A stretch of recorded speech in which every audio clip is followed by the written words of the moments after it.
After World War II, a race started to make atomic weapons, and now today, the fear of the atomic bomb hangs over every nation. Like a shadow, right? But how were so many countries able to make this destructive weapon? How did this atomic race start? Let's understand its roots from the atomic age. The Second World War was a time when science and technology moved faster than ever before. People were willing to do anything to win. They were creating atomic bombs. This was so mighty, so indiscriminate in its devastation. It has only been used in war twice, and by the same nation. Today, many nations hold these weapons, yet the fear they bring has never faded. We'll talk about how nuclear weapons came to be during World War II and shaped the early days of the Cold War. This is the story of the Cold War's atomic age. To begin, we should take a moment to understand the history behind the development of the atomic bomb. Now, our story doesn't start with World War II itself, but just before it, in 1938, when a discovery was made in Germany. This discovery, known as nuclear fission, revealed that by splitting atoms of radioactive material, a powerful energy could be released. This new knowledge spread quickly, and various military forces saw its potential as a weapon. In fact, in 1939, a letter was sent to President Roosevelt from physicist Leo Szilard, with signatures from Albert Einstein, Edward Teller, and Eugene Wigner. This letter warned of the possibility that Nazi Germany could develop atomic weapons. It urged the United States to begin its own atomic program and to gather as much uranium as possible, preparing for the future.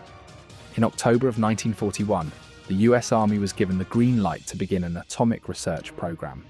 Just over a year later, in December 1942, the most famous scientific experiment in history took shape, the Manhattan Project. This project brought together brilliant scientists and the military, all with the goal of creating an atomic weapon. Now, the United Kingdom was also invited to join the Manhattan Project. However, they had already started their own independent research, codenamed Alloy Tubes. Prime Minister Churchill, believing the British programme was further ahead, declined the offer to cooperate. The British didn't want to risk losing control over the technology, so they refused the cooperation and any financial assistance the Americans offered. So both nations went forward, each on its own path. However, the British soon found themselves struggling financially because of the war. They couldn't provide enough funding for their own project. This led Churchill to eventually agree to cooperate with Roosevelt, though informally, by 1943. But by this time, British cooperation had nearly stopped. The British were no longer sending scientists or their research to the United States. In response, the US decided to stop sharing any of their information.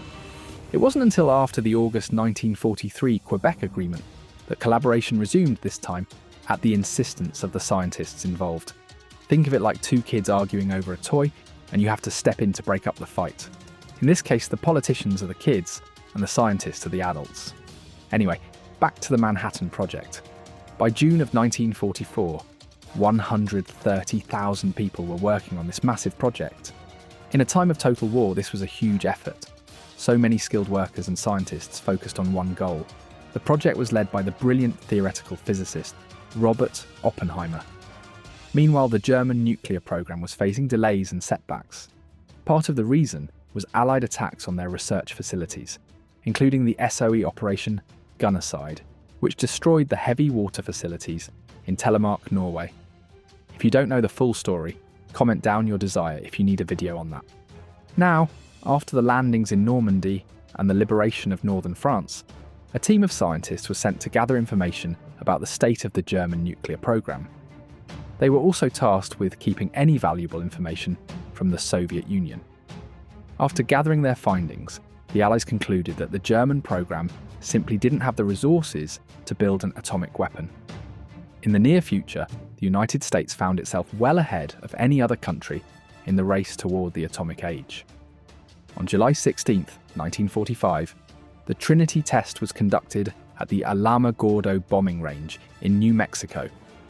The successful detonation of the test marked the dawn of a new era. Just a few weeks later, on August 6th, the United States took another major step into history, dropping Little Boy, a uranium-based bomb, over the Japanese city of Hiroshima. This made the US the only nation to ever use a nuclear weapon in war. 3 days later, they doubled down, dropping Fat Man a plutonium-based bomb over Nagasaki. These two bombings caused the immediate deaths of over 100,000 people.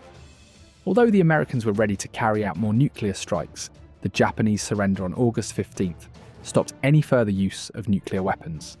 So that's the story of the Allied nuclear project. But what about the Soviets? Well, they weren't ignoring nuclear technology during the war years. Their program took a different path than that of the Western Allies. The struggle against Nazi Germany was their clear priority after 1941, and it consumed most of their resources. As a result, very little was left for theoretical projects like nuclear development. However, this situation changed after the war. In April of 1942, Soviet physicist Georgy Flores wrote directly to Stalin, pointing out that Western scientific publications on fission had nearly stopped after 1939. He correctly surmised, as we already know, that secret projects were underway in the West to weaponize the technology. In his letters to Stalin and Molotov, Flores urged Soviet leadership not to ignore this new field of research. He even encouraged the development of a uranium bomb as soon as possible. So, without hesitation, he initiated his own bomb project. He appointed physicists Anatoly Alexandrov and Igor Kurchatov to lead the effort. Of course, guidance from senior leadership was still necessary, and initially, Molotov took on this role.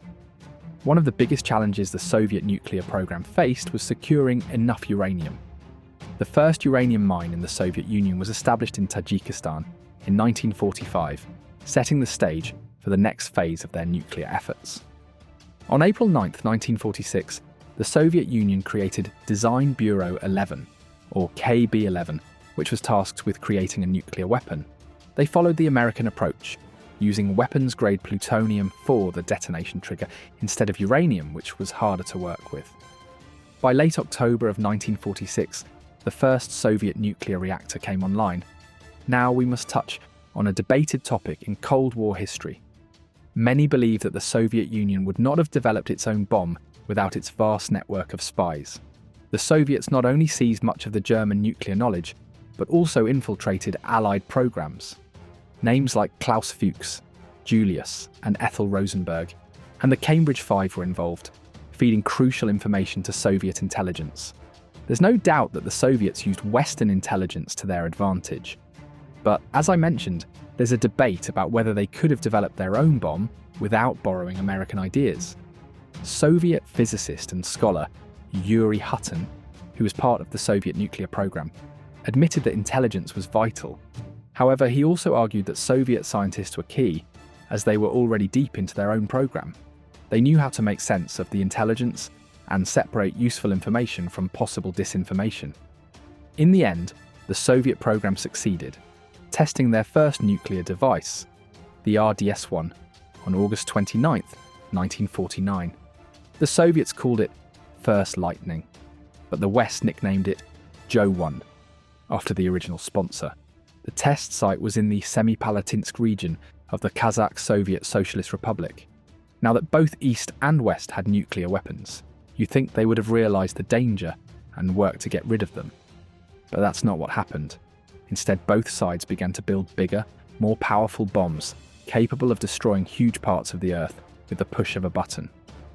And in the 1960s, after the Cuban Missile Crisis, a theory emerged known as mutually assured destruction, M.A.D, which came from the idea that any nuclear attack would lead to an equally devastating counterattack. The belief was that no one would win in a nuclear war because both sides had enough firepower to destroy the world, so war had to be avoided at all costs. And here we are finishing today's video.